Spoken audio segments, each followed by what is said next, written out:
pabėgti. Šiandien bus labai gili tema. Ir pakankamai sudėtinga. Apie ją kalbėti yra pusė bėdos, bet ją įgyvendinti ir ją sekti yra tikrai labai sunku. Nežiūrint taip, mes turim kalbėti tam tikrus dalykus, kad suprastumėm, kuo skiriasi materialinė egzistencija nuo dvasinės egzistencijos. Prasme, iš vis ką reiškia dvasinis tobulėjimas. Ant kiek tai yra sudėtingas ir nepaprastas procesas. Nes esame girdėję tą sąvoką. Ėjimas britvos, aš girdėjome, žingsnis per greitai įsipjausim ir lėtai nukrisim. Ir tas visas kelias yra tikrai labai sudėtingas. Ir nežiūrint tai, tos sielos, kurios ryžtasi į to keliu, yra mahatmas, didžiosios sielos, kaip nekeista. Ir nes jos duoda alternatyvą ir įkvėpimą daugumai sąlygų sielų, kurios ne tik nesiryžta tam keliui, bet jos netiki, kad tas kelias duoda kažkokį rezultatą. Kai jis iš vis gali keisti žmogaus prigimtį, įpročius ir norą visai kitaip gyventi. Tai va, šiandien kalbėsim vėl Bhagavad Gita. Čia yra 3 skyrius, 27 tekstas. Ir skyrius vadinasi karma joga. Ar visi žino, kas yra karma joga? Ne. Yra daug jogos rūšių. Ir šiuo atveju viešpatis Krišnas atsidarė, tai grubiai kalbant, gatvės žargonų krišnaitai, jie praktikuoja bhakti jogą. Bhakti tai yra meilės ir atsidavimo procesas. Ir tas procesas Bhagavad Gitoje, o toliau Šrimad Bhagavatam, o dar giliau Čitanya Čaitamrita, tai yra aspirantūra. Tai yra sakoma, kad tas procesas yra pats galingiausias. Už tą procesą nėra nieko aukščiau. Kodėl? Todėl, kad bhakti joga yra surišta su tiesioginė tarnystė viešpačiui. Ir per tą procesą žmogus labai greit apvalo savo būtį, labai greit. Vyksta labai greitas procesas. Jeigu imsim karma jogą, tai tas procesas yra, grubiai kalbant, kad žmogus gyvena pasaulietinį gyvenimą ir jisai nori tobulėti. Prasme, jam vieną rytą šauna mintis, aš noriu tobulėti. Ir tada žmogui yra duodama alternatyva karma jogos. Tai reiškia, aš atlieku tą veiklą, kurią ir dariau, bet veiklos rezultatais aš dalinuosi aukščiausiai. Tai reiškia, aš kažkokią tai savo energijos dalį skiriu jam. Ir tas procesas vadinasi karma joga. Kita vertus, jis irgi yra pakankamai nelengvas, sudėtingas, nes karma joga yra daug visokių detalių. Įsipareigojimų, standartų, įvairių dalykų, kurie sunkina gyvenimą. Pavyzdžiui, vienas iš jų. Aš uždirbu 1000 rytų ir 500 turėtų dėti aukščiausiai. Ir klausimas, kas gali tai daryti? Taigi pusę atlyginimo aš atiduodu jam. Ir tada žmonės sako, sektantai. Tarsi sektantai renka iš kitų žmonių pinigus. Čia yra klasika.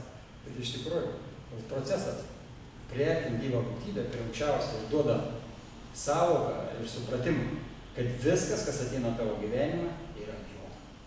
O jeigu jų tik dalymas, mes įsumuojame savo asmeniškai nieko neturim. Ar taip? Nieko mūsų nėra, net tas kūnas ne mūsų. Tai yra problema tik, kad mes esam apgauti materialios gamtos, majos, iliuzijos, energijos vidinės viešpatas, kuri yra išorinės, kuri yra taip praktiškai pribūrus, kad mums jokių idėjų net nešauna į galvą, kad mes kažkas kitą netie būtume. Kažkas turi daugiau realizacijų nei tik tas kūnas. Aš siela, klasika. Neturi. Praktiškai mes savai suvokiam kūną 110%. Ir nėra jokių kitų iliuzijų. Mes kūnai. Visa ta veikla, kuri yra surišta su kūnu, jinai duoda užmarštį, duoda mirtį, nusivylimą, skausmą. Ir vat visa lekcija šiandien bus apie tai, kaip išeiti iš kūniškos koncepcijos. Čia yra mokslas. Iš tikrųjų, Šrimad Bhagavatam, Bhagavad Gita ir visas Upanišadas, visa vedų kultūra, jinai aiškina vieną ir paprastą dalyką, kad bet kokia sritis, bet kokia, kuri yra vedose, yra mokslas. Mokslas mylėti, mokslas dalintis, mokslas bendrauti, o dar giliau mokslas atsiduoti. Man taip atrodo, paprastai, paėmė ir atsidūrė aukščiausiai. Nes praktikavę 10-20 metų jie žino, kas tai yra. Tai yra labai nepaprasta, save atiduoti aukščiausiai. Tai reiškia, tai yra lygiai tas pats pavyzdys toksai. Aš išeinu į gatvę, iškeliu rankas į viršų, sakau viešpatį, aš tau daryksiu, ką nori. Viešpats ir dar, ką jis dar? Jis iš tavęs atima viską, ką tu turi. Ir tai palieka basą. Tada žmogus sako, ne, aš nebenoriu to. Visiškas atsidavimas yra tokia fazė. Žmogus ant tiek turi subręsti vidurį ir jis ant tiek turi pasitikėti ir tikėti viešpačiu, kai jis galėtų tą žingsnį padaryti. Ir visas tas kelias bhakti jogas, kurį mes einam, jis veda prie to, kad sadaka praktikuotojas, jis vieną dieną iškelia ir sako, viešpatį aš tavo. Vien man, visuomet daryksiu, ką nori. Šios Prabhupados pavyzdys. Šila Prabhupada nuplaukė Džavadutos laivai į Ameriką 65 metų. Ir jisai jautė beviltišką situaciją savo, jisai jautė, kaip Amerikoje bus sunku. Ir jisai tada jis pasakė viešpačiui, sako viešpatį, imk savo, tai yra mane, tarnaitis manas, taip ir išsireiškia. Ir šaudink, ir daryk su manimi, ką nori, šaudink man. Ką tu nori su manimi tą daryti? Aš viską tavęs padarysiu. Čia yra aukščiausia forma atsidavimo. Ir ta sąvoka arba tie žodžiai, kuriuos mes galim pasakyti, yra viena. Bet tuo žodžius įgyvendinti arba širdį jausti, kad aš visiškai atsidavęs jam.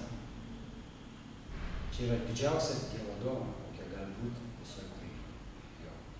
Kai tu pajauti, kad tu gali visiškai jam atsidavti. Čia yra didžiausia dovana, ką iš Dievo gali gauti. Žmonės ką prašo iš Dievo?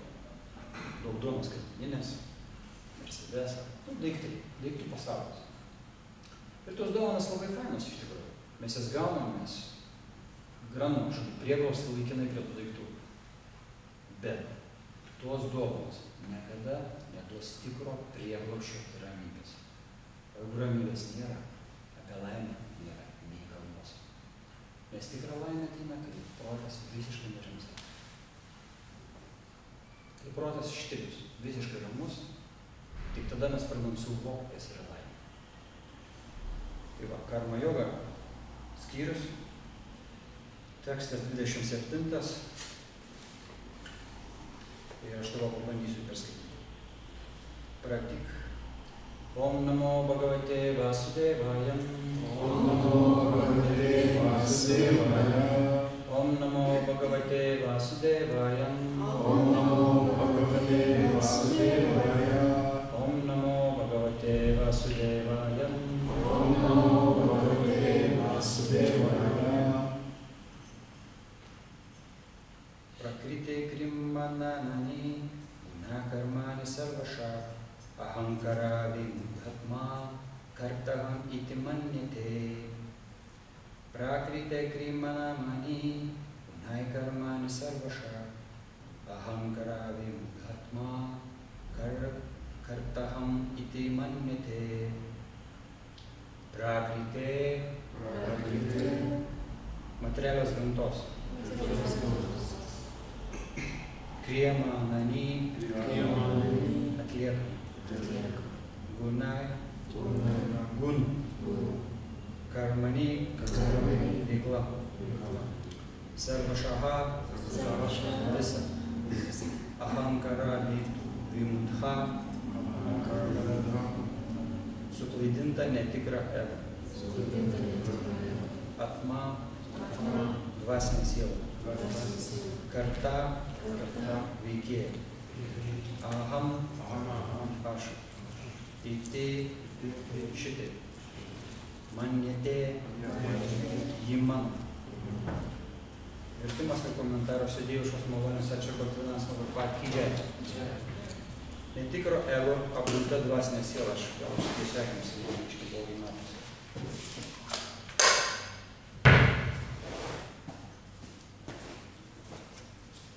Netikra ego apgulta dvasinė siela mano, kad ji pati atlieka veiksmus, kuriuos iš tiesų vykdo 3 materialios gamtos kūnus. Trumpas tekstas, bet labai aiškus. Kartuoju. Netikro ego apgulta dvasinė siela mano, kad ji pati atlieka veiksmus, kuriuos iš tiesų vykdo 3 materialios gamtos kūnus. Komentaras. Gali pasirodyti, kad 2 panašią veiklą atliekantys žmonės, kurių vienas Krišna, o kitas materialios sąmonės veikia vienodai. Tačiau iš tikrųjų jų padėtis labai skiriasi. Netikras ego įtikina žmogų materialią sąmonę, kad visus veiksmus atlieka jis pats. Jis nesupranta, jog kūno mechanizmą sukūrė materiali gamta, kurios judėjimą valdo aukščiausias viešpats. Materialistas net nenumano, kad iš esmės jį kontroliuoja Krišna. Netikro ego veikiamas žmogus įsivaizduoja, kad jo veikla nepriklausoma ir visus nuopelnus jis skiria savo, o tai kalba apie jo nežinojimą. Žmogus neišmano, kad jo grupui bei subtilui kūnus sukuria materiali gamta pagal aukščiausio Dievo asmens išsakymą. Todėl jo kūnas bei protas turi tarnauti Krišnai. Išsiugdžius Krišnos sąmonę. Neišmanėlis pamiršta, kad aukščiausias Dievo asmuo Hrishikeša, materialaus kūnų juslių valdovas, Hrishikeša tai yra aukščiausias viešpats Krišna. Kadangi jis ilgą laiką neteisingai naudojosi juslėmis, siekdamas juslinio pasitenkinimo, jį lengvai apgauna netikras ego ir priverčia užmiršti ryšį su Krišna. Praktiškai visa mūsų lekcija ir bus iš paskutinio sakinio. Paimsim tik paskutinį sakinį ir iš juo išvystysim pokalbį valandas. Aš jį kartoju. Kadangi jis ilgą laiką neteisingai naudojosi juslėmis, siekdamas juslinio pasitenkinimo, jį lengvai apgauna netikras ego ir priverčia užmiršti amžiną ryšį su Krišna. Prakritrik karmana mani, unai karmani sarvaša, ahankara vimhatma, kataham iti manneke. Netikra ego būta dvasinė siela mano, kad ji pati atlieka veiksmus, kurios iš tiesų vykdo 3 materialios gamtos kūnus. Oma gyvena timiram vasina, šalataya, čakšuvinė tamina, kasna šrygurė, Shri Chaitanya Namo Visvam Stapatayam Bhutavaya Swamu Papadam Gidaya Svapadantikam He Krishna Karuna Sindhu Vilavam Vilaspatay Gopisha Gopukam Karavakankam Stupay Tata Kanchana Vilange Radhya Vrindavaneshuri Vishubhana Sutadevi Pranamana Gripri Kanchakopata Vishcha Kripasingaja Patitanam Pranamana Vaishnava Shri Krishna Chaitanya Prabhu Nityananda Shri Advaita Gadadhara Shivasti Bhakta Vrinda Hare Krishna Krishna Krishna Hare Hare Hare Rama Rama Rama Hare Hare Hare Krishna Krishna Krishna Hare Hare Hare Rama Rama Rama Hare Hare Hare Krishna Krishna Krishna Hare Hare Hare Rama Rama Rama Hare Hare.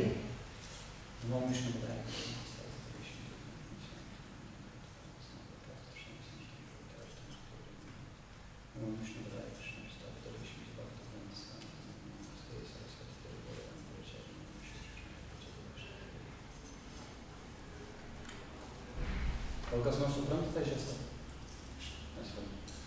Žestas yra labai paprastas viešpaties priėmimas. Mes bandome atsidavti. Mes šiaip atsidavęs tą procesą atlieka tūkstančius kartų. Jis pastovi viešpatės prašo viešpatį, aš noriu atsidavti. Jis viešpatį žino, kad mes labai silpni. Bet mes viešpatį aš noriu atsidavti. Ir mes tą darom ir darom ir darom. Tol, kol sustiprėsime. Ir kai sustiprėjom, kas būna? Ateina išbandymai. Ateina išbandymai. Tai praktiškai galim sakyti net sučiupę. Ką reiškia išbandymas? Tai reiškia, kai iš mūsų atima tai ko mes prasivešime. Pinigai, tai, nekilnojamas turtas, žmonės, viską atima po biškį. Tai nereiškia, kai jis atėmė nebedos. Ne, jisai duoda, bet kai jis atėmė, stebime viskas su mums vyksta. Mes paimam purkštą, pasitenkinę, oi, kaip mes pykstam ant jo, tada keikiam ant jį. Ar tai būna, ar aš meluoju? Kitaip supratom dvasingumą, ne kitaip įvyksta. Mes visą laiką viską kitaip suprantam. Visa ta lekcija bus apie tai, kad mes pastoviai klaiduojam. Mes pastoviai klaiduojam. Ir nuo ko šis klaida prasideda? Nuo pačio pirmo veiksmo arba mąstymo. Klaida prasideda nuo to, kad aš save suvokiu, kad aš esu. Jeigu aš kūnas, nuo to ir prasideda klaida, nes aš tai siela. Įsivaizduokit, aš esu jau kalbėjęs apie tai. Aritmetinis veiksnys. 1 + 1 lygu kiek? 2. O jeigu aš sakysiu 1 arba 3. Ir paskui, ką aš po to beskaičiuosiu, kas bus? Paklaida. Tai ta paklaida yra nuo to, kai mes gimstam ir nuo pat mažens pradedam save suvokti kūnį. Ir čia jau paklaida. Ir nuo tos paklaidos viską, ką mes darom ir ką mes šnekam, yra vien melas. Ir mes gyvenam, ką ne? Vien melė. Mes meluojam savo. Ir kas keisčiausia, mes tą darom ant tiek tobulai, kad patys save apgaudinėjam ir net nesuvokiam, kad apgaunam. O čia yra melo tobulumas. Kita apgauti pusę bėdos, bet mes patys save apgaudinėjam tobulai. Ir nesuprantam, kad čia yra apgaudinė.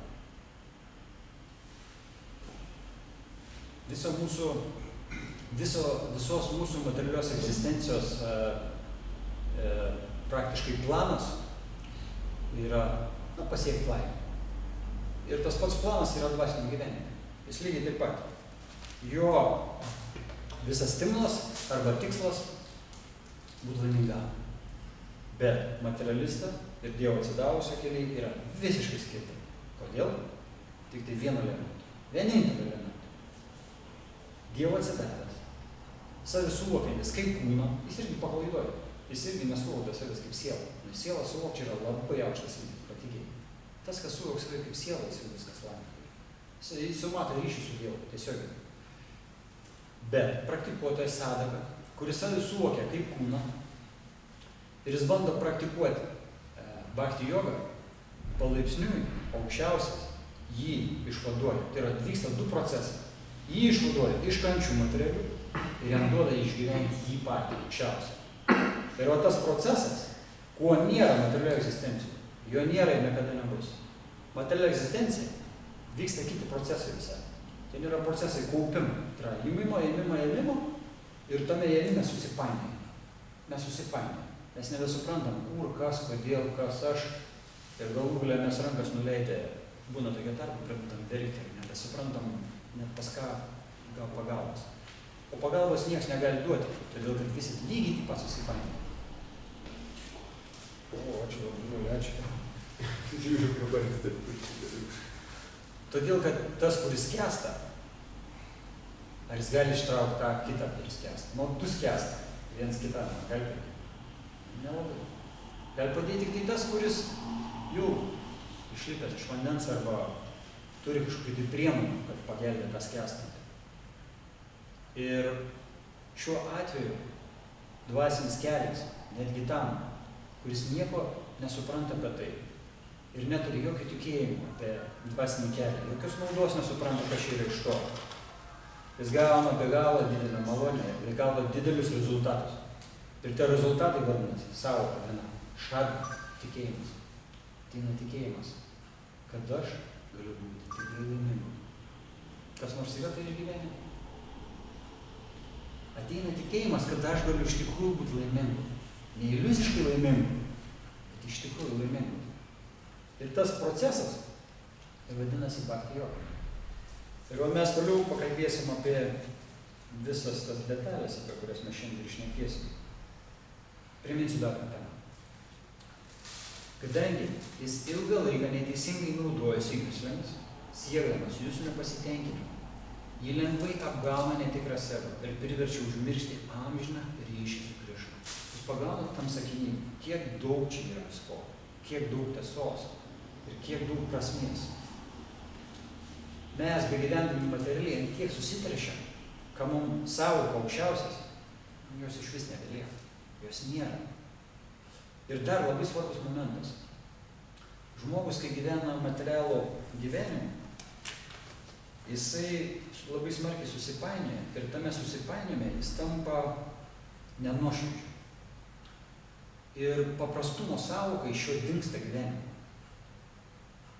Ar girdėt? Visi girdėt tą sąvoką? Kaukių balius. Kaukių balius, girdėt? Tai materialus gyvenimas yra kaukių balius. Tobulas kaukių balius. Mes keičiam kaukę vieną po kitos. Grįžtam vakare, išeinam iš namų rytą. Ką darom, kai išeinam iš namų rytą, kai grįžtam? Pažiūrėkime veidą. Pažiūrėkime, kokį kaukę išeinam. Čia yra kaukės. Kaukių balius. Ir kuom skirias tyras viešpats atsidavęs. Pas jį kaukių išvis nėra jokių. Pas jį praktiškai jo gyvenimo kriterijus yra vienintelis. Jis rytą prabunda ir galvoja, kaip šiandien galiu pasitarnauti, kai aš negaliu pateikti. Ir visas gyvenimas tame. Ir kažkam gali atrodyti kažkokį beprasmybę ir tuštybę. Bet tame yra tokia giluma, į kurią pakliuvus, iš ten niekas niekada nebenorės išeiti. Tos gilumos. Nes tam tarnam ir aukščiausia yra labai gilus santykiai, kurie turi pavadinimą meilė. Tas vėl žodis meilės. Ant tiek nuvalkėtas yra, ant tiek išdraskytas, kad mes, kai girdžiam savoką meilę, mes galvojam, vėl tas pačias nesąmonės. Bet iš tikrųjų, visos bhakti jogos esmė išvysti tą santykį, kurio pagalba gyva būtybė atstatys meilės santykius su juo. Ir tai praktikuotojas santykiai gali padaryti tik tai turi tas, kuris bando gyventi dvasinį gyvenimą, kuris jį prives prie tikrumo ir natūralumo. Atsidavęs palaipsniui, jis turi išeiti iš sąvokų kaukių, jis turi pradėti nebebijoti, išreikšti savį, jis turi tapti asmenybę. Jūs sutinkat su tom, kad asmenybė būti yra labai faina. Kad yra netgi privaloma būti asmenybė. Ar sutinku? Mes galime bendrauti, iš tikrųjų, prie šventų, ne vienas kalbėti. Jūs galite savo nuomonę įdėti. Nes aš per savo gyvenimą, kiek savai prisimenu, aš visą laiką jutaus ir visą laiką norėjau būti asmenybė. Aš būdavau, kaip būti asmenybė. Man tą savoką net nelabai būdavo suprantama, bet aš visą laiką galvodavau, ką reikia būti asmenybė. Man labai įdomu būti asmenybė.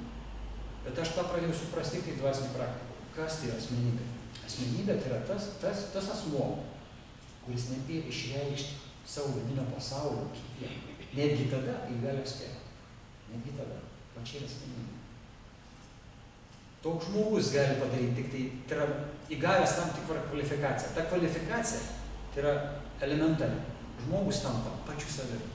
Tarkime, pats savo tikras, jis savęs nebebūdinėjai. Jis nėra Zigmas Petras, vairuotojas. Bet kas, čia yra pavadinimai. Jisai suvokia, aš esu tarnas. Ir va toj padėty nėra puolimų iš jos jokio. Aš tarnas. Jeigu taip materialiai įman, tai žemiau nieko nėra. Tarnas ir dugnas viskas. Už tarną žemiau nieko nėra. Bet dvasiniai plotmiai tarnas yra aukščiausia platforma. Todėl, kad tik tarnas gali turėti meilės santykius aukščiausią. Niekas daugiau. Krišnai nereikia direktorių, vadybininkų, pavaduotojų, generalinių direktorių, prezidentų. Jam nereikia. Jisai pats užimtas pareigas ir tobulai tada, už jį tobuliau niekas tai nepadarys. Jam reikia tarnų. Bet, kai mes girdžiam savo, kad tarnas, mums asociacija yra iš tikrųjų su materialaus pasaulio, tai ką mes esame matę. Ir dvasiniam pasaulyje tarno padėtis yra labai išaukštinta, todėl kad tarnas akis į akį mato aukščiausią. Iš karto klausimas, kas man matyti aukščiausią akis į akį? Keletą ir aš irgi noriu matyti. Todėl mes turim suprasti, kad vadybininkas, direktorius ar programistas jis niekada nepamatys aukščiausiai. Aš turiu pasigauti kitos padėties, kad aš tarnas. Bet ta padėtis nusigauna ne tame, kad tau kažkas pasakys, kad tau reikia būti. Tu turi suvokti, analizuoti ir iki jos daryti. Ir tai užima gyvenimą minimum. Gal kas nors nu, turbūt girdėjote sąvokas arba pavadinimus, arba vardus Ardžuna, Duryodhana. Girdėjote, ja? Mahabharatas, istorija. Ir koks buvo skirtumas tarp tų dviejų asmenybių? Gal kas nors galite pasakyti trumpai? Duryodhana ir Ardžuna. Kaip jūs manot, koks tarp jų buvo skirtumas? Vienas buvo už dharmą, kitas prieš dharmą. Jo, čia iš esmės yra taip. Bet tas, kuris buvo už dharmą, už religiją, kuris čia buvo? Ardžuna. Jis draugavo. Jo, jis draugavo, nes Duryodhana irgi draugavo. Jis įrodė pagarbą Krišnai. Ne pagarbą, bet nedraugavo. Jis irgi labai stengės. Tarp kitko, Duryodhana buvo labai geras draugas Balaramas. Labai geri draugai. Balarama aukščiausias dievas moko. Balarama mokyti Balarama. Tai tarasme, ne šiaip savai. Tarasme, ir yra esmė, Mahabharata, tai atrodo viskas labai supainiota. Ir tų santykių negali suvokti, kodėl Krišna taip nelabai mėgo Duryodhaną. Kodėl visą laiką į vietą statydavo. Iš tikrųjų, yra sakoma, tik dėl vieno dalyko jie skiria. Dėl vienintelio. Ardžuna norėjo keistis, o Duryodhana ne. Ir dabar atsidavęs. Atsidavęs nori keistis ar ne? Atsidavęs nori keistis. Jis sako, aš negaliu taip gyventi. Athato Brahmadžijas atėjo laikas klausti absoliučiai tiesą. Aš noriu sužinoti, kas aš, kodėl kenčiu ir kokie mano santykiai su aukščiausiu. Čia yra pirmi klausimai civilizuoto žmogaus. Kai žmogus subręsta kitų klausimų, jis yra kandidatas į bhakti jogą. Ir jam vartai yra išsivadavimą tai daryti. Beliko tik tai eiti. Ir tą jo visą eimą kontroliuos ir prižiūrės aukščiausias savo dvasinio, ta prasme, pasiekėjų arba dvasinio mokytojų pagalba, kitų atsidavusių pagalba, šventraščių ir taip toliau. Tai tie klausimai yra labai svarbus. Ir jeigu imsim savo gyvenimą, tie žmonės, kurie pradeda dvasinę praktiką, jų praktika prasideda nuo to, kad jie prisikenčia. Ateina daug kančios nusidėlimo. Ir tada ateina klausimas, kas aš, kodėl aš kenčiu, kas yra aukščiausias ir kaip man atstatyti santykius su juo. Vat aš noriu suvokti, kas čia yra. Yra tokių žmonių, žingeidžių, kurie sako, o įdomu, kas tas Dievas? Čia yra labai geri klausimai. Čia yra labai nuostabus klausimai. Jeigu žmogus ateina tokia savo, kas Dievas, čia yra labai geras ženklas. Ir žmogus jau pribrendęs dideliem darbam savo gyvenime. Nes visumoje, aš kaip pradžioje sakiau, čia yra didelis totalinis darbas. Ėjimas pritlas ašmenį. Čia yra labai sudėtingas kelias. Ir sakoma, ne taip. Jeigu mes žinotume, kiek tai yra sunku, mes net nepradėtume. Tai yra labai sunku. Kodėl? Tik dėl vieno dalyko sunku. Susidurime su savo netikrąja. Ahankara. Tai yra tos kaukės, kurias vedė mumis per daug tūkstančių gyvenimų. Kai aš save laikiau kažkuom tai. Ir iš tų sąvokų išeit, kad aš esu kažkas, yra labai skausminga. Tai yra žiauriai skausminga. Ir yra sakoma, kad visi tie dalykai, visi tie prisirišimai, savęs sutapatinimai su kažkuo, jie labai smarkiai apsivalo mirties momentu. Ir labai yra paprasta paaiškinti, bet žiūrėkit, mes gyvenime kažką turime ir likimas iš mūsų kažką atima. Tiesiog net neklausia, tu nori, nenori, bumtelėti. Mes ką darom, mes pasimetam, mums labai skauda. Bet jūs duokit, kai likimas atima ne daiktą, o jūsų gyvybę. Čia visai kiti dalykai. Tu prisirišęs prie to kūno, prie tų žmonių aplinkinių, prie laimės tos materialios, kurią tu suvoki. Ir jeigu pas tavai jokio nėra dvasinio fundamento, reiškia, tu suvoki tik tai šį laikiną gyvenimą. Ir dabar iš tavęs atima viską, ką tu darai, absoliučiai viską. Maždaug protė galim primesti, kokia tai kančia yra, koks tai skausmas. Už tai mirtis yra baimė ir vienas iš botagų. Už tai visi bijo mirties. Ką daro pasaulietis, kad išvengia mirties? Nuo ryto iki vakaro sportuoja, labai sveikai maitinas ir bando pozityviai žiūrėti gyvenimą. Ir jis galvoja, kad nuo to išsivaduos. Čia yra dar viena iš iliuzijų, iš tikrųjų, kaip gyva būtybė apgaubė save iliuziją, o čia yra viena iš to apgavyščių. Kad jis gyvens amžinai. Žmonės sako, aš suvokiu, kad mirsiu. Realiai nesuvokiu. Tas, kas suvokia, kad jis mirs, jis deda visas pastangas, kad čia gyvenimą išsivaduotų. Kodėl? Todėl, kad sekantis, dar sekantis gyvenimai bus dar sunkesnį nei dabar. Kodėl? O čia yra atsakymas. Kadangi jis ilgą laiką neteisingai naudojasi juslėmis, siekdamas juslinio pasitenkinimo, jį lengvai apgauna netikras ego. Jį pastovi apgauna, jis pastovi apgaulė yra. Ir ta prasme, jam netikras ego pastovi meluoja. Ir mums betliekant kažkokią tai materialią veiklą, bet kokią veiklą materialią, mes labai susipainiam ir, kas baisiausia, sukuriam labai daug karminių reakcijų, kurios ateityje duoda labai daug skausmo, nusivylimą. Ir tada klausimas, ar kas nors nori vėl tai išgyventi, ką jau išgyveno? Nėra ramu ir niekada nebus. Tada yra kitas klausimas, ar kas nors norėtų iš to absoliučiai amžiams išsivaduoti? Vėl nėra ramu. Aš jau vienas. Ir, aišku, keletą įtą. Tai reiškia pasyvus klausytojai. Esmė yra kokia? Kad visuoji, ta kančia, kur yra mūsų gyvenime, yra labai svarbus elementas. Ir jeigu jos nebūtų, mes niekada neturėtumėm jėgų ir noro ryžtis labai sunkiam keliu. Arba link to kelio. Visi tie sunkumai mumis grūdina ir brandina tik tais tam, kad vieną dieną mes ryžtumės. Ta šiandien rytą prabudęs, šitį prisimenu pasakų istoriją, kaip aš atėjau prieš nesąmonę. Aš vieną rytą prabudau, tiesiog namie, vieną rytą prabudau. Ir sakau, šiandien išeinu į šventyklą. Susidėjau tą aš išėjau. Aš nežinau, kaip tai vyko. Čia turbūt aukščiausia malonė buvo, bet tai buvo faktas, suprantat. Ir aš visą laikį prisimenu.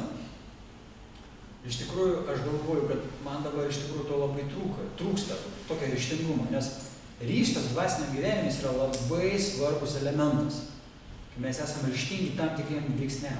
Nu, pavyzdžiui, klasika, anksti rytą keltis, kartu džiapą, skaityti knygas. Čia yra ryžtas. Čia tiesiog reikia pasiryžti ir tai daryti. Bet ryžtą visada mes turime. Materialiam gyvenime. Mes esam priversti keltis anksti rytą, eiti darbą ir uždirbti pinigus. Mes norim ar nenorim tai darysim. Čia yra prievarta. Ir nuo tos prievartos mes pervarstam. Ir tada šventraštis sako, kiek tavi gali materiali gamta prievartauti, tyčiotis ir žalinti. Čia praktiškai mūsų visos egzistencijos yra niekinimas. Materiali gamta tą daro tobulai ir mes turim savo užduoti klausimą, kiek iš mūsų gali tyčiotis. Mes turime ne vieną dieną mesti iššūkį. Mes turim suprasti, kad jėgos yra visiškai nelygios. Mes esame dulkėję prieš materialią gamtą ir su jie susidūroti neturim jokių galimybių. Bet kai mes metam iššūkį, per bhakti jogos praktiką su Krišnos pagalba, mes ją galime nugalėti. Nes jei būtų tai neįmanoma, nebūtų jokios karma jogos, bhakti jogos ir iš vis jokio dvasinio proceso. Dvasinis procesas, jis tam ir yra duotas, kad mes iššūkį savo materialiai gamtai. Iššūkį savo tai yra ahankara, netikram ego. Aš atsisakau savo netikrą ego, kuris visumoje mane veda vien kančiai nusivylimą. Tai va, Arjuna ir Duryodhana, aš kažko labai daug kalbu, kiek valandų yra maždaug? Tai 22 kartą. O, labai gerai, kad atsisuksiu. Nes aš tik į vieną eilutę perskaičiau ir kažkaip daugiau čia gausis viskas. Aš tik už tai sakau, kad biškai gal susispavo. Tai va, Arjuna nuo Duryodhanos jisai skiriasi tom, kad Duryodhana keistis nenorėtų. Ir mes savo gyvenime neturėtume būti demonais. Nes čia yra demoniškas protas, kai aš nenoriu keistis. Ir demonai ką daro? Jie keičia viską aplinkui išskyrus save. Pastebėjote? Jie keičia visus keičia, visi keiskitės, tą darykit, tą darykit, bet aš pažiūrėsiu, stebėsiu, džiaugsiu, kaip jūs visi keičiate. Nes tada man bus labai gerai, jūs pasikeitę, būsit visą pagal mane. Bet žmogų reikia daryti vienintelį dalyką - keisti save. Ir kai tu keisi save, už tai yra sakoma, tas, kas nugalėjo juslės, tas nugalėjo visą pasaulį. Suprantat to į savo prasmę? Ar nesuprantat? Sakykite tiesiai, suprantat ar nesuprantat? Tas, kas nugalėjo savo juslės, tai yra alkį, troškulį, genitalijų, nosies, akių, ausų, odos. Čia yra juslės, mūsų juslės. Ir mes jų prievartą, jeigu nugalim, mes nugalim visą pasaulį. Ką tai reiškia? Kyla klausimas, ką tai reiškia? O atsakymas labai paprastas. Jeigu aš nugaliu tas juslės, aš nebesu tas kūnas. Aš esu aukščiau jo. Aš esu sielos pozicijų. O jeigu aš tampu sielą, visą materialią egzistenciją prie kojų norime tarnauti. Materiali gamta tampa tarnaitė. Ir tada materiali gamta tau gali pasiūlyti, kuo tai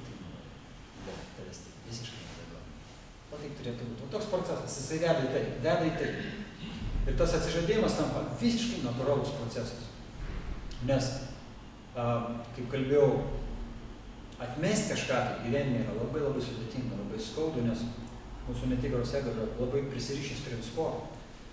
Ir kai mes kažką tai atmetame, mes patiriam labai didelį skausmą, nusivylimą ir tuštumą širdį. Ir mes tada galvojam, jeigu toks dvasinis gyvenimas, tada ne, aš nenoriu. Taip ir ne? Bet dvasinis gyvenimas yra ne tuštuma. Dvasinis gyvenimas yra bhava, yra meilė. Ir kai tą meilę papulti, su ją susiliesti, reikia atlikti labai labai daug veiksnių. Labai daug veiksnių reikia atlikti. Ir tie veiksniai galbūt surišti su meilė viešpačiui.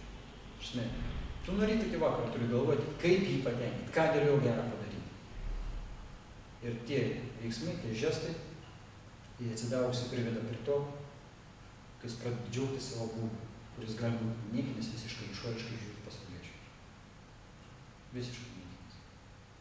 Bet tu būsi viduje tiek patenkintas, kad žmonės sakys, ką tu darai, kokiu šią kremą sutapys. Tai Miranžinas namas yra pasakojęs. Mūsų dvasinis mokytas. Jis skrido lėktuvu ir prie jaunų, čia yra toks, dvasinis mokytas, gali būti, ne visi žinot, Miranžinas namas. Ir jis skrido su lėktuvu. Ir prie jo šalia atsisėdo tiesiog keleivis. Ir jisai sako, aš sakau, jumis mačiau aeroporte. Aš mačiau, kaip jūs sekėjate į tą prasme, į lėktuvą.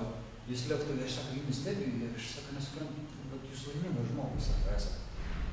Iš kur jūsų laimė, sako, ką jūs darote, kai jūs laimingas, ta prasme, toks esate. Tai mokytas pradėjo pasakoti, kai jis iš vis nieko neturi. O jis sako, mano visas turtas yra čemodanas ir keliaujas. Po visą pasaulį keliauju, pamokslauju. Vis tiek negali atsistebėti, kaip žmogus gali būti laimingas nieko neturėdamas. Bet iš tikrųjų, Bhakti Vigena Gosvami sako, kad laimė ateina tik tada, kai žmogus baigia procesą jos ieškojimo. Kol žmogus yra ieškojami laimės procese, jis niekada nebus laimingas. Tai yra neįmanoma. Ir kaip tik žmogus baigia tą procesą, sako, užteks ieškoti laimės. Aš tiesiog noriu pasitarnauti aukščiausiam, kažką dėl jo padaryti. Jo laimė, nes mes tam ir sukurti. Mūsų visas gyvenimas, visa egzistencija, visi veiksmai turi būti nukreipti link jo.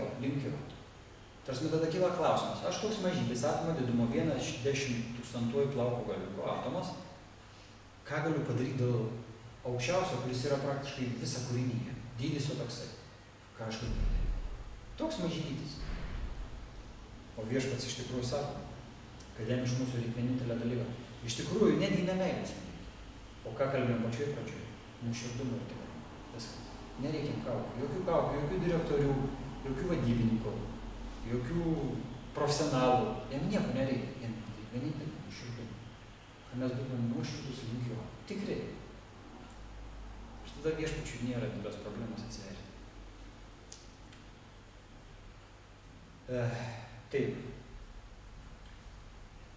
Prasme, galutiniam variante vaišnavas arba viešpat atsidavęs tampa tas, kuris turi norą keistis. Jeigu pas mumis ateina ta idėja, tas noras, aš noriu keistis ir tobulėti. Mes esame jau kvalifikuoti dvasinei praktikai. Jeigu prisimint tą istoriją Kalijos, kai Krišna ant Kalijos galvų trypė, pamena tą istoriją, kas nors skaitėte jo? Ir Krišna ant Kalijos galvų, kurių buvo 1001, trypė 5 valandas. Kalija buvo demonas. Ir Krišna trypė ant tų galvų 5 valandas, kol tos galvos visiškai nurimo ir pasinėrė po vandeniu. Čia yra visa istorija, aš dabar nenorėčiau ją gilintis, ją kalbėti, nes čia pakankamai ilga istorija, mes labai nuvažiuojame mišalį. Esmė yra tik tame, kad aukščiausias Dievo asmuo, jo bepražinė malonė reiškia tame, kai jisai prisideda prie savo atsidavusio, tam tikrais, jo tobulėjimo, tam tikrais veiksniais arba veiksmais.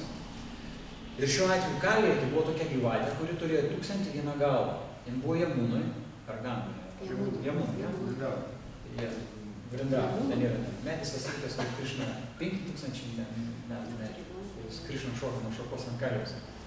Ir jisai trypė ant tų galvų, tol tos galvos nurimo. Ir iš tų galvų yra nuodai, ugnis, ten dūmai, sakė ir taip toliau. Čia, žmonėm taip visumoje galbūt pasaka yra, bet čia buvo tikra istorija prieš 5000 metų. Ir kulminacija buvo tokia, kad Kalijos galvos visiškai nurimo, pasinėrė po vandeniu ir sudėjo rankas Kalijai ir visiškai atsidėjo. Ta pati Viešpats daro mūsų širdį. Lygiai tą patį. Kai mes esam dvasiniam procese, mums būna tarpas labai skaudu, labai sunku ir skaudu. Va tada Krišna trypė ant Kalijos mūsų širdį. Tai yra ant demonų. Mūsų širdis pilna kuo? Demonų. Tikrai ne pusdėlių. Nes jeigu būtų mūsų širdis pilna pusdėlių, mes labai lengvai eitumėm dvasiniam keliu. Nebūtų jokių stabdžių išvis. Mūsų širdis pilna nartų demonų, kurie mums sako iš tikrųjų viską, kaip nukrypti nuo dvasinio kelio ir kaip nukrypti nuo aukščiausio, kaip užmiršti visai. Už tai mes tom turim kovoti. Ir ta mūsų kova, kulminacija kovos yra tokia, kad mes prisišaukėm aukščiausią ir jis už mus padaro tą darbą. Bet pirminis darbas yra toks, kad aš turiu labai to norėti. Ir kad aš to labai norėčiau, aš turiu atlikti dvasinę praktiką.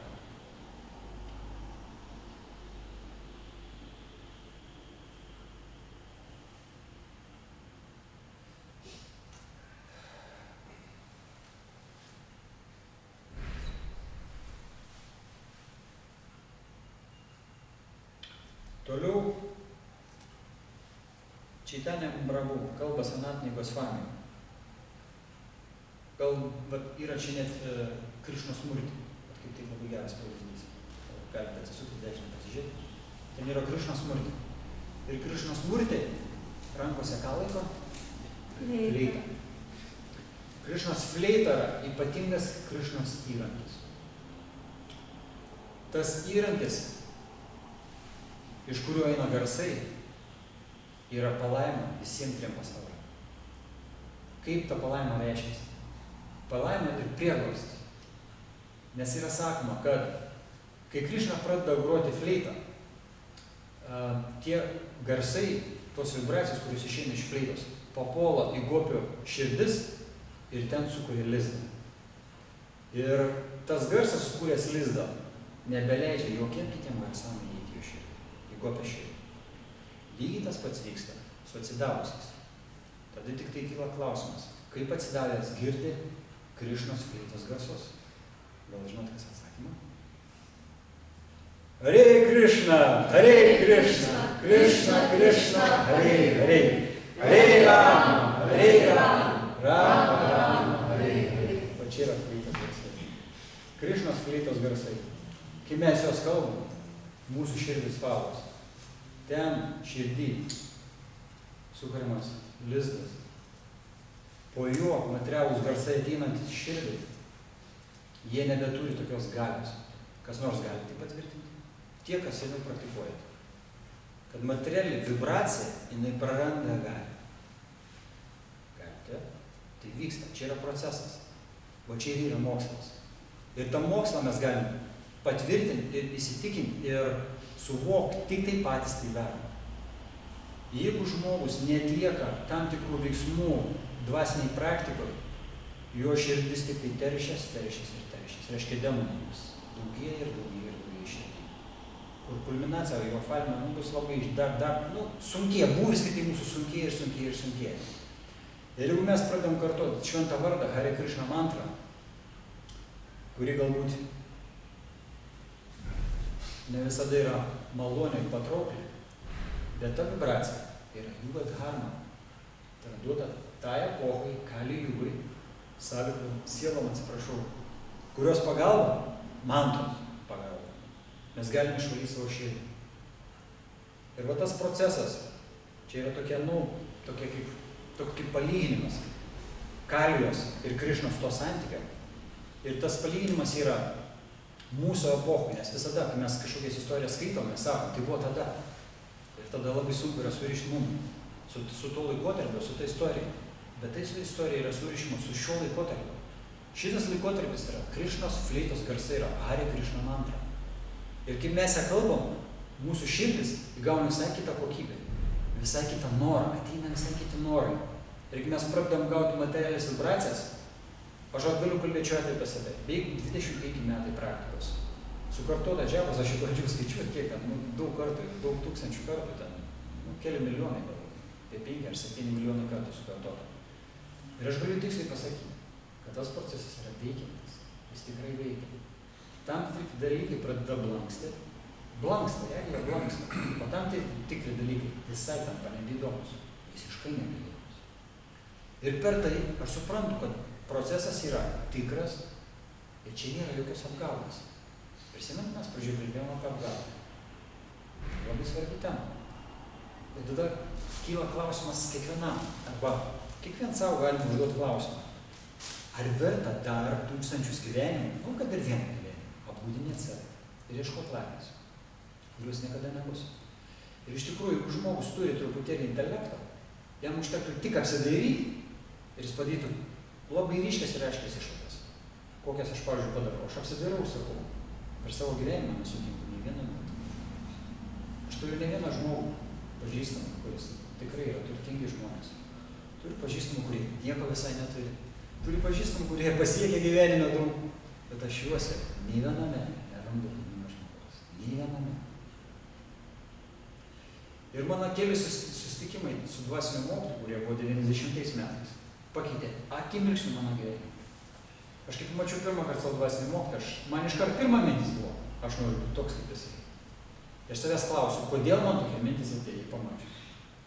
Todėl, kad aš pamačiau psichiškai normalų žmogų, subrendusį ir laimingą. Visiškai laimingą žmogų. Ir va tėvo pavyzdžiai, jie labai didelę įtaką dar mūsų ateičiai, mūsų gyvenimą. Štai per gyvenimą šventraščiai sako, kad būtinai per gyvenimą turim sutikti nors vieną šventąjį. O Čitanja Čandra, Prabhu, iš visai aiškina taip, kad mes esame atsakingi už savo gotras, šeimas, už savo giminį. Ir jeigu mūsų giminėse nebuvo šventųjų, sako, tapkite jūs. Kodėl? Todėl, kad vienas giminiai šventasis iškels visą giminę į dvasinį pasaulį. Užtenka šeimoje vienam tapti šventuoju, 100 kartų atgal ir 100 kartų į priekį grįžti į dvasinį pasaulį. Įsivaizduojat, kokį totalinį darbą galim padaryti. Ir tie žmonės net nesupras, kas su jais vyksta. Tiesiog ateis noras dvasiškai tobulėti. O čia yra progresas. Tie žmonės, kurie eina gatvėje dainuoja arba platinam knygas, galų gale va procesas. Mes esame procese, mes dabar klausomės, ta prasme, apie aukščiausią Dievą. Mes klausomės proceso, kaip dvasiškai tobulėti. Ir mes atiduodam savo intelektą aukščiausią. Ir tokiu būdu mes tobulėjame. Ir tada klausimas, ar mes tai suvokiam? Ne, mes to nesuvokiam. Mes tik po kiek laiko matom rezultatą. O rezultatas koks? Aš labiau ir labiau noriu kažką daryti. Dėl savęs ir dėl aukščiausiai. O rezultatai yra tokie. Yra Bhakti Brihman Svamis sakęs, kad jau buvo paklausęs klausimas, kada ta prasme, aš realizuosiu, prema bhavą. Jisai atsakė, kai tu realizuosi, tu net nesuprasi. Bhava ir prema yra aukščiausia pakopa Bhakti jogos. Tai yra meilė Dievui. Kai tu būsi bhava, tu net nesuvoksi, kad tu bhava.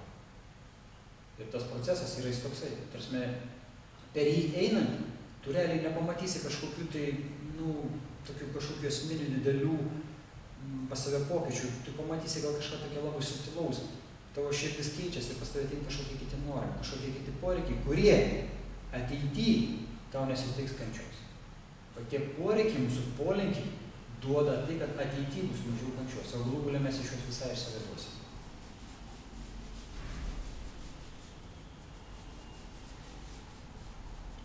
Šiaip visumoje, pačioj sielai, jos prigimty, iš vis nėra jokių trūkumų, kuriuos būtų galima pamatyti ir priskirti jai. Siela yra be trūkumų, nėra tyra šventa.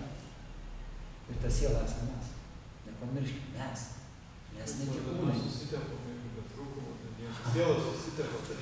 Oi, tai toks geras klausimas užduotis. Problema yra tame, nes grįžtam vėl prie to paties. Ahankara, netikras ego. Mes save suvokiam kaip kūną ir atliekam. Siela susitapatina su to kūnu per ahankarą, per netikrą ego. Yra nuo sielos einantis 3 terpės arba tokie 3 filtrai, kurių pagalba ir siela nesuvokia save kaip siela. Jeigu tų filtrų nebūtų, siela iš vis čia, jai būtų katastrofiškai sunku, ji negalėtų čia iš vis egzistuoti. Nes sielos prigimtis amžinas meilės santykis su aukščiausiu. Jinai vien meilė. Pati siela yra meilė. Jin iš meilės sukurta, iš aukščiausio meilės. Ir jei čia egzistuotų neįmanoma, nes čia meilės nėra, čia vien kančia. Jos atžvilgiu čia yra vien kančia. Tada yra ten 3 filtrai, kurių pagalba siela savi suvokia kaip kūną. Pirmas filtras yra ahankara, netikras ego. Antras filtras yra netik intelektas. Tarsim, būtį. Ir trečias filtras yra protas. O per tos 3 filtrus mes savi suvokiam kaip kūną. Jeigu tų filtrų nebūtų, mes laisvai būtume, bet iš to jokios naudos nebūtų. Laisvė turi prasme tik tada, kai tu vis amžinai suriši su aukščiausiu. Atsiduodi jam visiškai. Sakai, viešpatie, aš tavo amžiną tarnaitę. Pabrėžiu, tarnaitę. Ne tarnaitę. Nes siela, ta siela yra moteriškas prigimtis. Mes tie vyrai, kurie labai, visai gerai esame moteriškas prigimtis. Siela. Puruša, vyro statusas yra visatoj arba Dievo kūriniui tik pas aukščiausią dvasią. Jis yra tikras vyras. Visas gyvos būtybės yra moteriškos prigimties ir jis be galo turi polinkį ir poreikį turi susiliesti su aukščiausiu. Būt šalia. Bet kadangi mes gaunam tam tikrus kūnus, per kuriuos savi sutapatinam, ir mes sakom, aš Petras arba inžinierius. Ir mano gyvenimas eina ta raga, bet laimės. Višnų dharmoje, tai Višnų dharma, tokia Purana, yra pasakyta. Toliau biškėlėsim patį bhakti jogos procesą, kas vyksta pačiam procese. Ir iš vis kaip gyvo būtybė, atitolus iš dvasinio pasaulio, materialų pasaulį, praranda ryšį su aukščiausiu. Jums įdomu tas procesas, kaip tai vyksta? Kaip prarandamas ryšys su aukščiausiu? Ar įdomu? Gyviau visą. Automatiškai prarandi. Bet čia kas uždė? Krišna uždė? Momentas yra tame, kad gyva būtybė puola iš dvasinio pasaulio materialų ir iš pradžių gauna Brahmos postą. O Brahma visiškai suvokia aukščiausią. Pilnai, jį mato, net bendrauja su juo. Bet paskui vyksta veikla. Brahmos jis kūrėjas, jis kūrė elementai gyvos būtybės ir jis susipainioja. Kūrybos procese Brahma susipainioja. Ir Brahma puola galų gledinama iki Indragopas. Tai yra pati žemiausia gyva būtybė materialiam pasaulyje.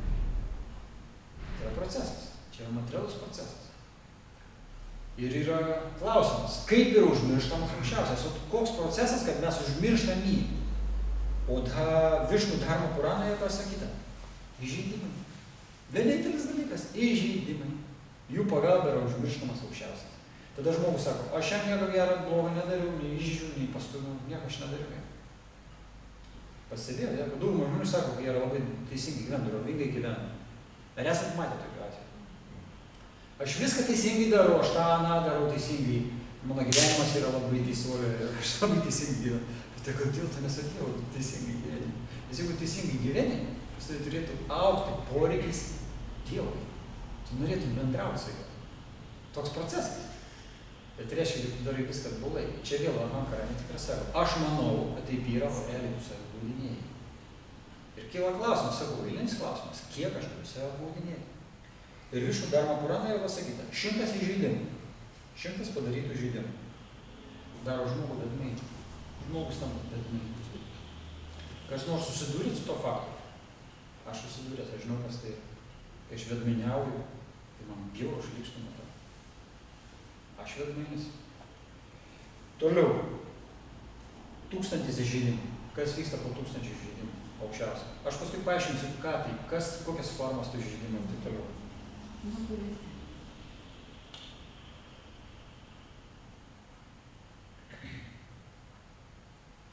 Yra atimama iš žmogaus galimybė atlikti askezę.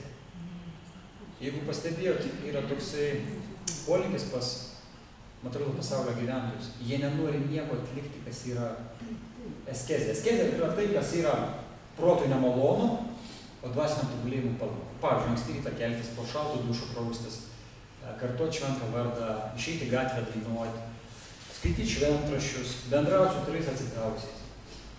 Ar galite kas nors pasakyti, čia yra labai didelį poreikį tam turi? Nelabai didelį. Poreikis nėra, va čia yra askezė. Va ta askezė, jinai yra prarandama. Po 1000 žydimų aukščiausia dingsta poreikis askezė. Pavyzdžiui, akadašį. Yra poreikis laikytis akadašį. Nuo to atsidaro, kas praktikuojantis jau 10-20 metų. Noriu laikytis akadašį.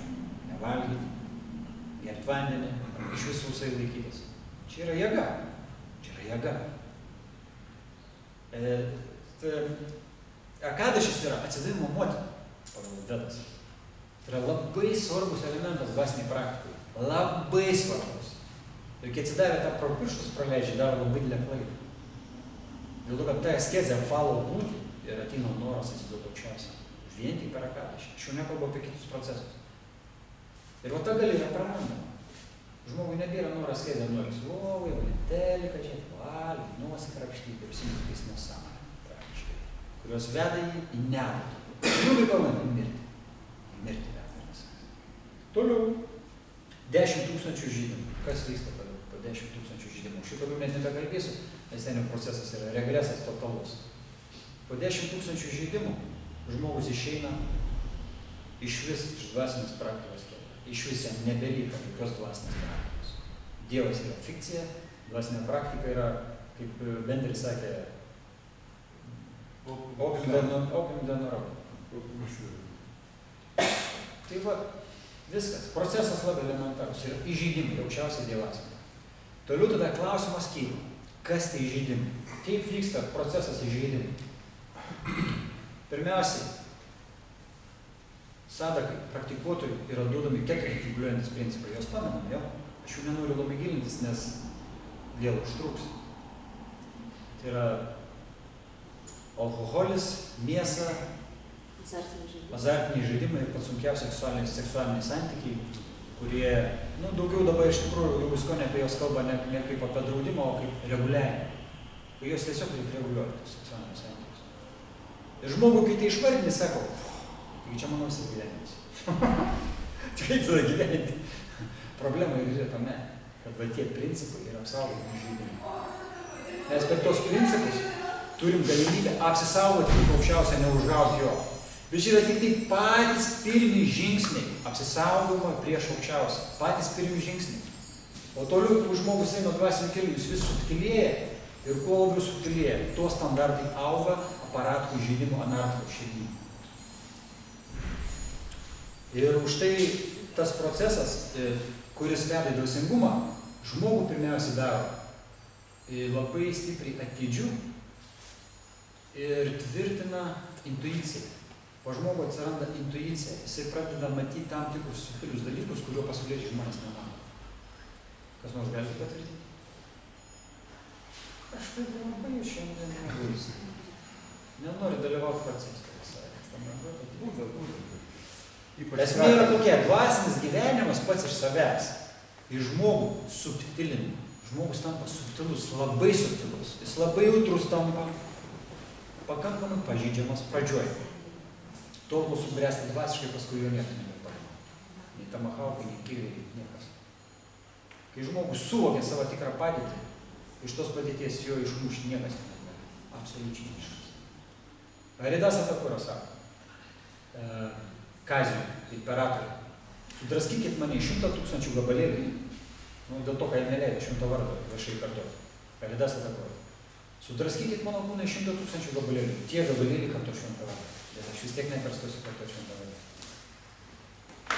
Čia yra aukščiausia fazė atsidavimo, kai atsidavęs suvokia amžiną ryšį su aukščiausiu ir tam ryšį, meilės ryšį, yra susidetonavęs. Tada praras dvasingumą yra nebeįmanoma. Tada dvasingumas yra tas pats, kas alsavimas, tas pats, kas saulės spindulys, kas egzistencijos esmė. Dvasingumas tam. Šiuo atveju, mums dvasingumas yra tik priedas, pagerinti gyvenimą, sveikatą. Dvasingumas iš tikrųjų yra ne tam dalykui skirtas. Dvasingumas yra tam, kad išvaduoti gyvą būtybę nuo iliuzijų, netikrų supratimų savęs, netikrų vardinimų, matymo pasaulio neteisingo. Tam, kad suvokti save teisingai, pristatyti save viešpačiui ir turėti meilę santykius. Tai vat mes grįžtam prie įžeidimų. Tai yra įžeidimai labai svarbus elementas dvasiniai praktikai. Ir kai žmonės gyvena materialų gyvenimą, už gatvės, už sienos, jie yra tam procese, jie yra ištisiniam procese Dievo užžeidimo, užgavimo arba niekinimo, Dievo niekinimo. Gyvulių žudimas, azartiniai žaidimai, intoksikacijos, visi tie dalykai žaidžia aukščiausią asmenį tik todėl, kad mūsų pati prigimtis yra tyra, dvasinė. Ir toj dvasiniai prigimti mes turim šventai su juo gyventi ir šventą tyrą meilę. Mes iš tikrųjų tą savo pasigirdim, mums biškai tokia fantasmagorija. Mums nelabai tai suprantama ir suvokiama, nes tiek tūkstančių metų aš save suvokiu 10 pirštų, 2 kojas. Ir labai iš tos ahankaros iš tikrųjų sunku išeiti, net patikėti teoriškai yra labai sunku. Bet toks kelias, mes per tai turim eiti, mes tai turim suvokti, kad mes nesam tie kūnai. Ir pradžia nuo to prasideda. Dvasinės praktikos yra pradžia, kai aš pradedu suvokti arba aš tau sakau, aš nesuvokiu. Tada aš labai noriu suvokti, kad aš čia nesu tas kūnas. Reiškia, jeigu aš noriu suvokti, kad aš nesu tas kūnas, aš darau tam tikrus veiksmus. Reiškia, nebandau būti gyvuliu, o bandau būti civilizuotų žmonių. Yra tokia savoka. Dživa himsa. Girdėjot kas nors?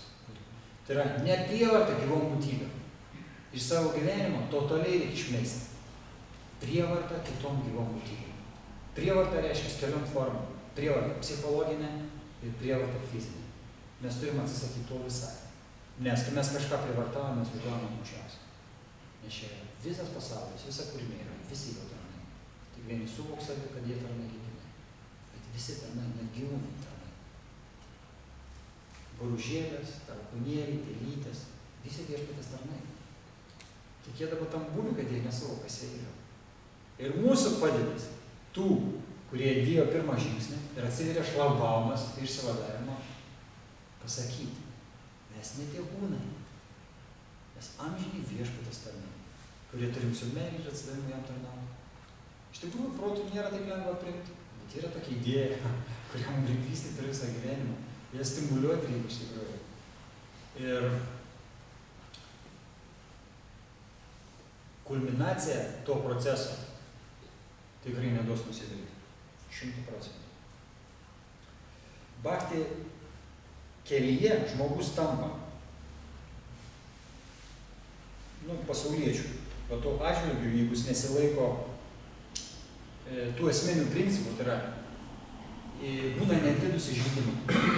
Jis neteisingai bendrauja su atsidavusiais, daro, ką nori ir tie įžeidimai jį patraukia iš kelio. O jeigu mes kalbėsime apie tos žmonės, kurie yra pasauliečiai, jau jie tiek nuodėmių yra pridarę, kad pas juos net idėja nešauna į galvą, kad yra tokia sąvoka, kad reikia tarnauti Dievui. Supraskite tą dalyką. Po žmogų idėja, kad nešauna galvą tik todėl, kad jis yra tiek daug padaręs įžeidimų link aukščiausiai. Tik todėl. Nėra kitų priežasčių, jokių.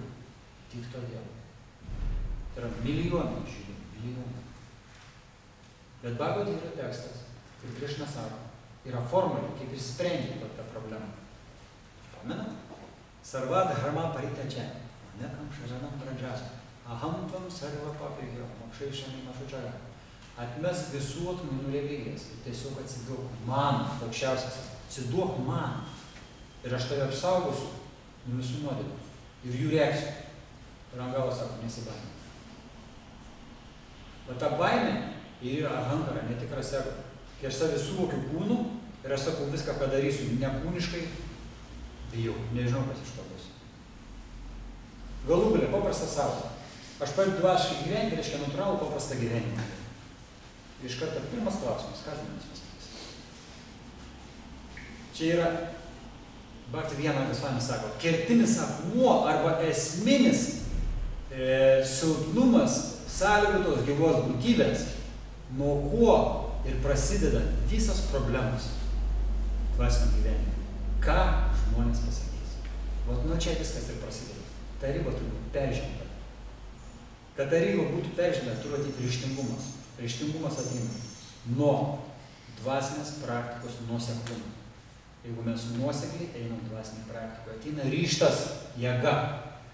Ta jėga ryžtas tai yra gyvybinė energija, kuri praktiškai stiprėja viduj nuo to, kad mes suturim savo vidinės juslės dvasinį praktiką. Nes praktikuotojas dvasinį praktiką, jis užsiema procesu, kuris mažina juslinį gyvenimą, juslinius malonumus. Kai žmogus gyvena materialų gyvenimą, pas jį juslinis pasaulis vidinis yra labai tobulai išvystytas, rafinuotas netgi. Ir per tai dingsta gyvybinė energija. O gyvybinė energija yra labai svarbi dvasiniam tobulėjimui. Už tai ne šiaip su šventai sako 4 reguliuojantis principai. Jų tikslas yra labai svarbus. Jų tikslas nėra iš mums padaryti durnelius. Mes durneliai. Darom, ką aukščiausias sugalvoja. Krišnas sugalvoja dainą, darykit tą ir tą. Ir mes darom. Ne. Aukščiausias tą planą yra padaręs jau prieš milijonus metų. Nes žino gyvos sąlygotos gyvos būtybės, kokia yra prigimtis materialiniam pasauliu. Jos prigimtis yra vienintelė. Aš Dievas, aš noriu mėgautis. Viskas, kas yra čia, ką aš matau, viskas priklauso man. Rašymui.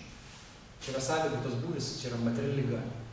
Ir iš tos materialios ligos, kad išeiti, reikia save suspausti į vidų. Tas suspaudimas tai yra šventraščio pavyzdys. Vėžlys įtrauks savo galūnes, kaip po kiek laiko ištraukia.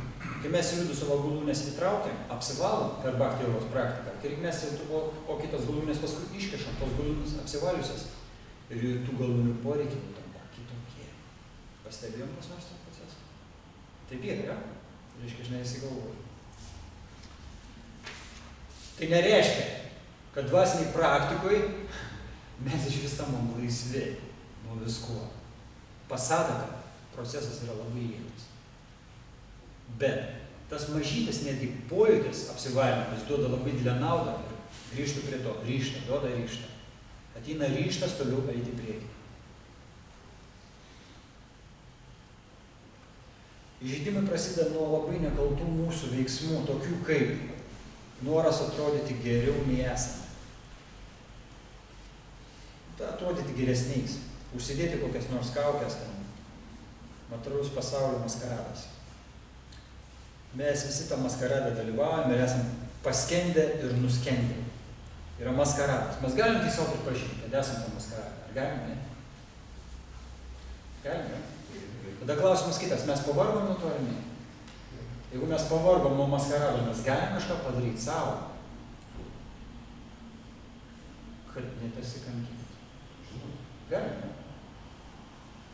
Tai visos mūsų lekcijos esmė yra tame, kad mes išėję po lekcijos gerai labai pamastyti, kokia prasmė būti vergais. Nes mes vergai. Bet su vergais yra tokie, su vergais, arba, kaip čia vadinamas tas žodis, belaisvės. Ta prasme, kai mes esame materialios gamtos įtakoj, jie su mumis daro, ką nori. Mumis varto, raito, mes cytam pastoviai, iš vieno galo į kitą ir taip toliau. Jie ant ledesiai iš to. Bet belaisvis daro vieną klaidą. Jis paėmė, iškelia baltą vėliavą ir tą baltą vėliavėlę parodo materialiai gamtai. Materialiai gamta taip pat ir nuleikytėm ir dar labiau žydai. Su materialiai gamtai tie fokusai nepraeina.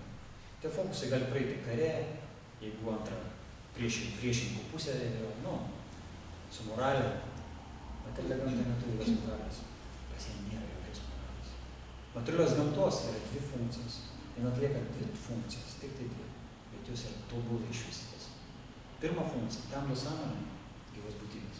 O antra funkcija – tempia ją čia. Į žemesnės gyvybės formos. Tik mes tik iškeliam baltą vėliavą, sako, aš pasiduodu. Ir labai greitai. Ką reiškia baltą vėliavą ir aš pasiduodu? Kyla klausimas. Tai reiškia, kad aš nebesusitvarkau savo gyvenimą. Aš sakau, aš pavargau, nebeturiu. Bet tam yra dvasinė praktika. Dvasinė praktika ir yra prieglobstis tiem visiem materialiem sunkumam.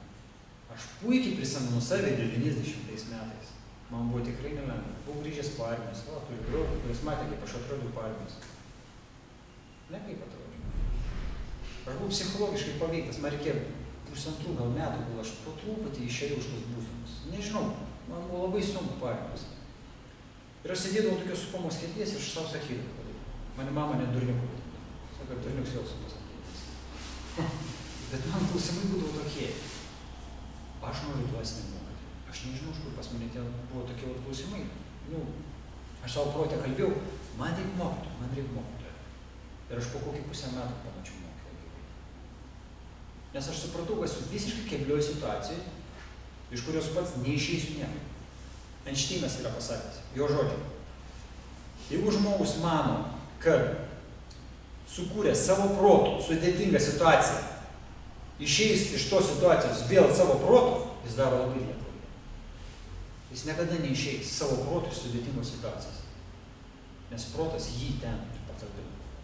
Čia jau nebe proto reikia. Čia reikia intelekto, daug analizės ir stiprių žmonių pagalbos. Ką aš padariau? Nuvažiavau Vilnių, pamačiau mokytoją, sakau, aš noriu būti toks kaip jisai. Viskas, stoji pagalba, prasidėtų dvasinė praktika. Vieną švyturį pamatyk ir to įsitikėjo. Reikia pamatyti, kas tave galėtų tempti, kas tave galėtų vesti. Tai yra tikslas. Tai yra savoka tikslas. Pažiūrėkime materialą mūsų egzistenciją. Kokie pas mus tikslai? Jūs galite pasakyti, kad čia rimtai tikslai. Pavyzdžiui, turtai, pinigai, jūsinis malonumai kažkokie tai. Ir mes tos dalykus padarom tikslais. Bet kai mes tą tikslą prie jo prisilečiam, žiūrim, nieko čia nebuvo. O aš iki to jau 10 metų. Čia nieko nėra. Tai senu vieną pažįstamą sutikau mūgiai.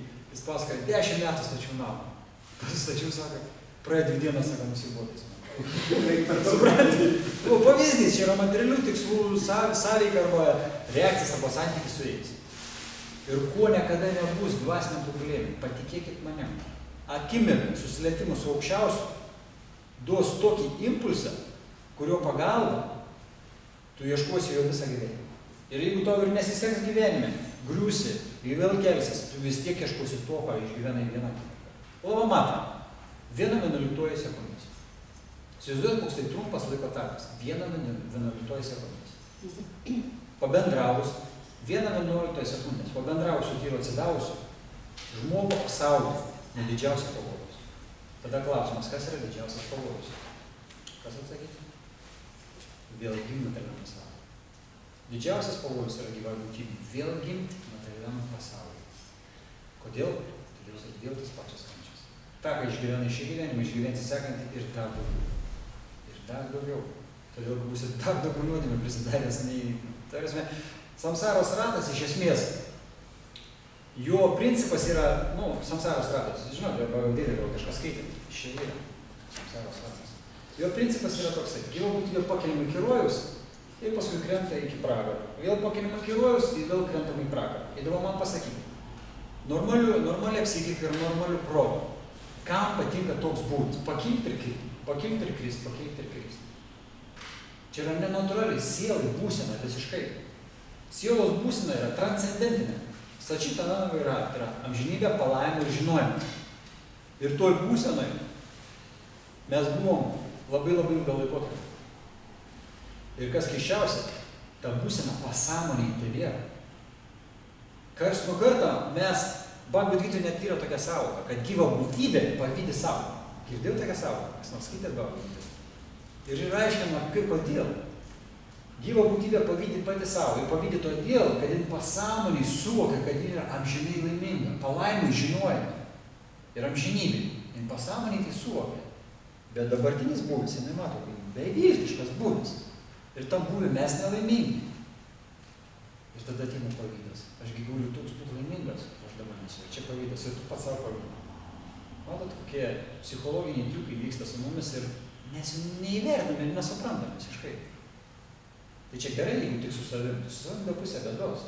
Bet jeigu pavydas perskelia ant kitų žmonių, grupės žmonių, ant tautų, ant kontinentų, pavyzdžiui, amerikiečiai kiaulės, arba ten žydai dar kažkokie ir taip toliau.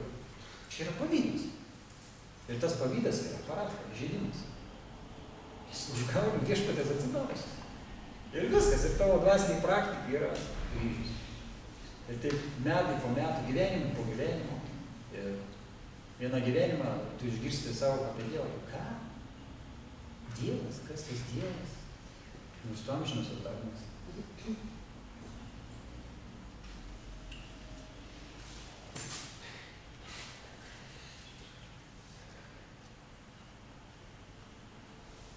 Visas gyvenimas turėtų eiti meilės link. Tai reiškia, kad reikia mokytis mylėti, išmokti mylėti Dievą. Čia yra esmė, kulminacija visos egzistencijos. Ar tai būtų materialus gyvenimas, ar tai būtų dvasinis.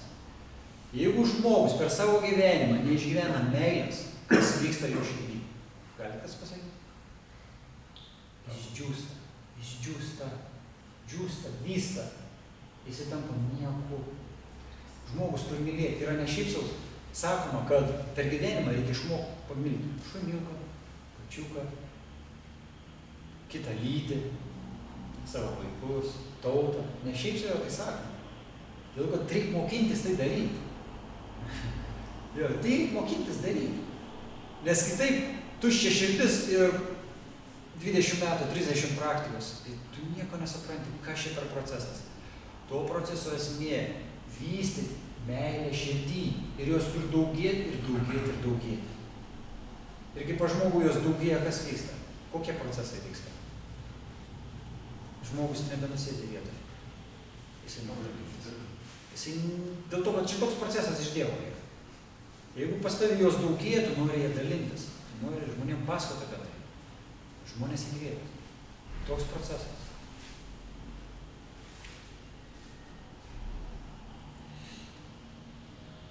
Nes jei meilės mūsų gyvenime nėra, mūsų širdis tampa kieta, kaip akmuo.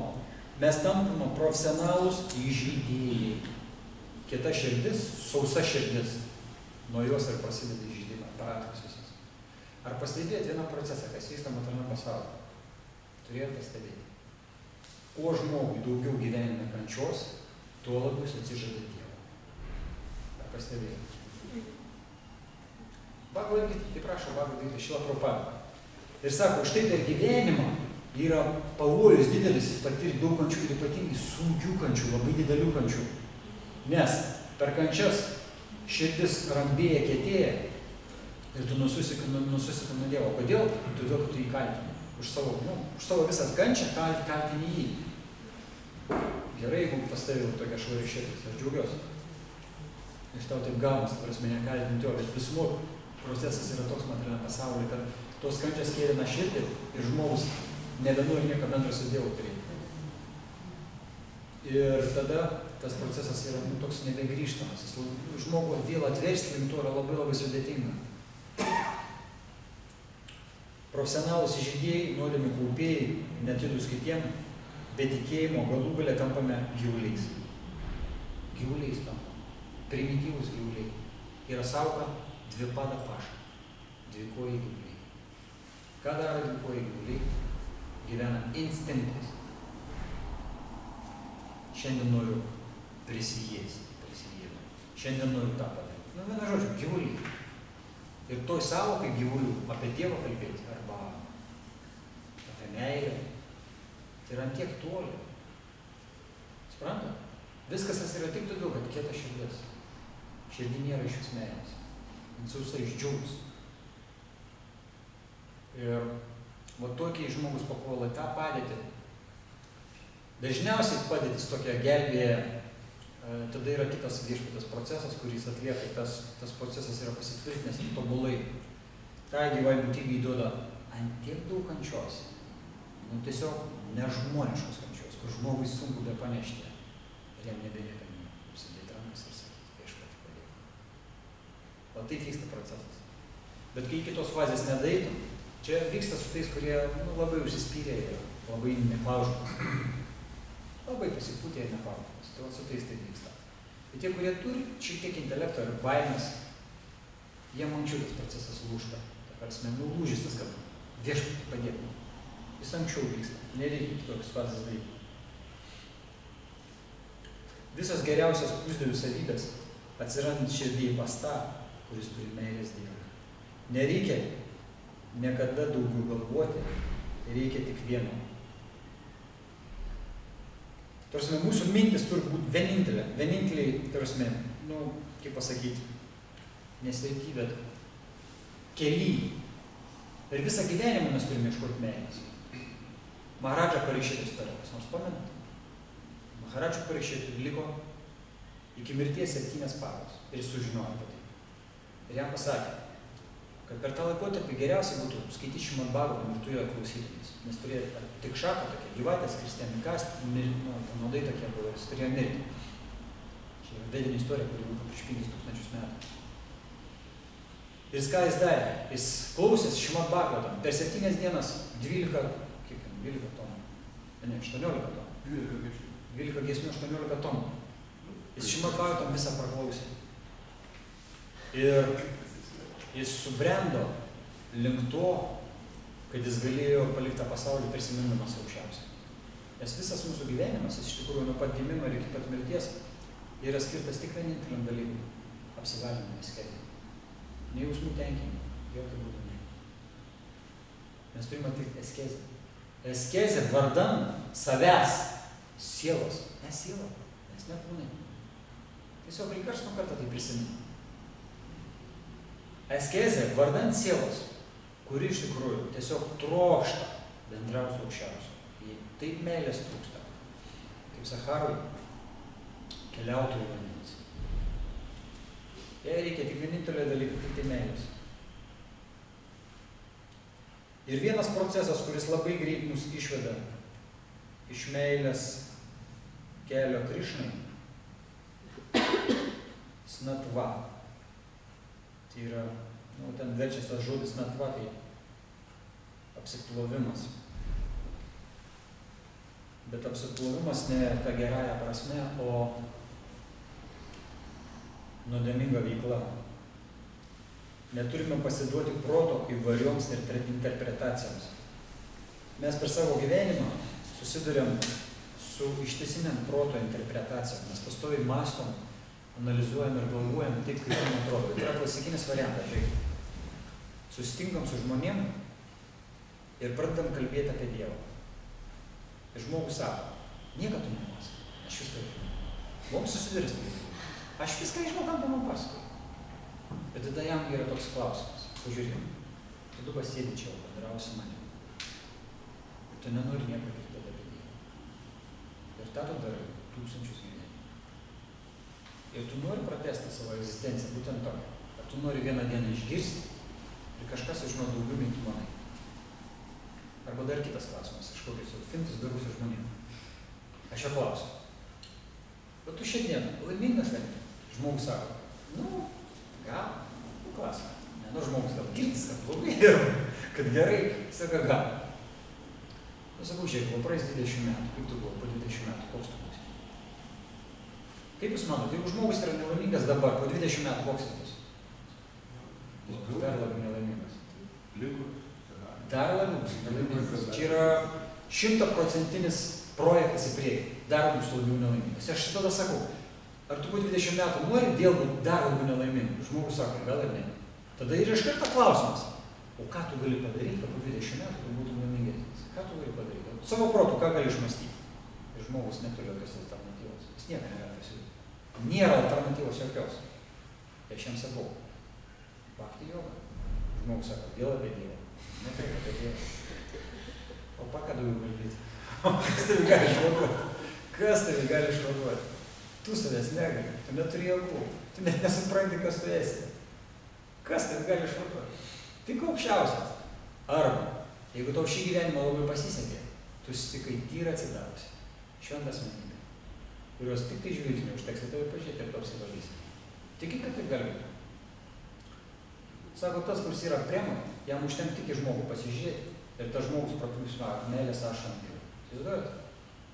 Tas žmogus, kuris bavo yra, kai jisai kalba, visi klausos. Nes iš jo žodžių eina meilė. Čia yra lygiai, kurie yra aprašyti Madhurya Kadambini.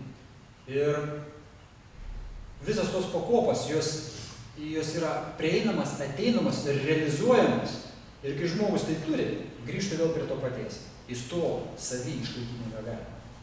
Jis dalina, jis duoda kitiems žmonėms tai. Prisimenat, kai aš pasakojau vienoje lekcijoje apie viešpatį Čaitanį. Kai viešpatį Čaitanį iškėlęs rankas dainuodavo. Jo tikslas koks buvo? Vienintelis. Dalint meilę Dievui. Kai žmonės pamatydavo tokį fenomeną, kad kaip galima dainuoti, šlovinti Dievą ir būti tokio meilė. Kai žmonės tai pamatydavo, jie sustingdavo. Kai būdavo, aš matau tai, ko nesu gyvenime matęs, kažkas nuostabu. Žmonės sustingdavo. Nes vienam nebedas daugiau. Jaudavus iš tų žmonių reakcijas. Viešpačiai Čaitanė atnešė tą procesą meilės dalinimo kitiems. Žmogus gauna, pažįsta, kažkas suvokia per 10, 20, 30 metų. Jis perduoda kitam. Va čia bus kito žmogus kvalifikacija. Ar jis turės intelekto proto tai priimti. Bet jeigu jis tai priims, jis bus pats sėkmingiausias visoje istorijoje. Nes nėra jokio kito kelio. Kaip Viešpačiai Čaitanė sakė sanskrito, Evanasti, Gatiranatha. Harirnama yra Kevalam. Evanasti, Gatiranatha.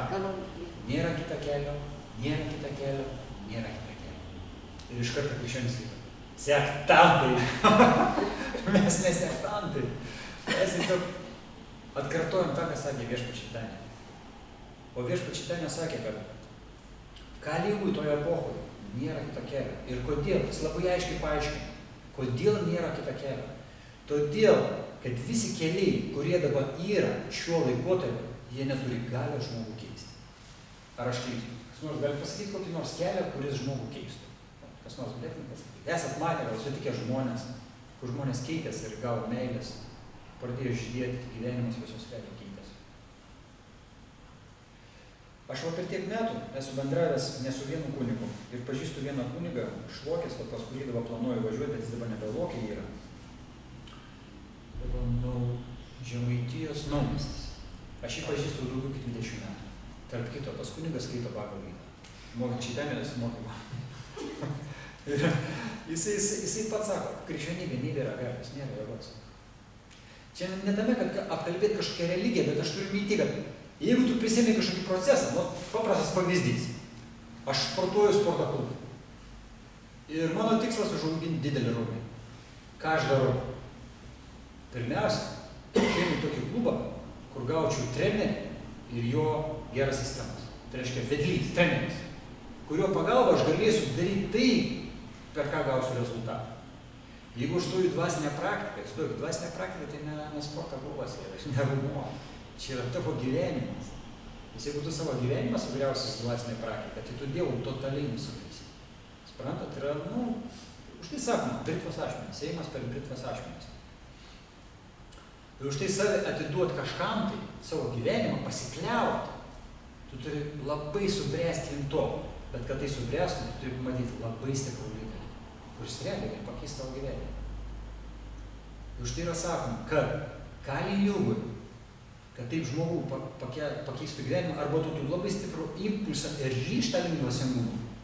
Gali tik pakti jogą. Tu kodėl? Todėl, kad jos tikslas yra vienintelis. Duoti žmogui patirti ką? Bhavą. Emocija Dievui. Bhavą. Satya bhava. Žinot, kas yra satya bhava? Aš jau esu pasakojęs. Tai yra būsena, kurioje mes esam kiekvieną dieną. Ir vieni žmonės yra pikti toj būsena, kiti pasaulio laimingi, kiti nupušę, kiti dar kažkokie tai. Satya bhava. Bet čia yra emocija. Ta emocija, kuri yra kiekvieną minutę. Bet mes kalbam ne apie satya bhava, o mes kalbam apie bhavą. Tai yra emocija, kuri ateina nuo Dievo. Jisai duoda tą emociją ir gyvenimą.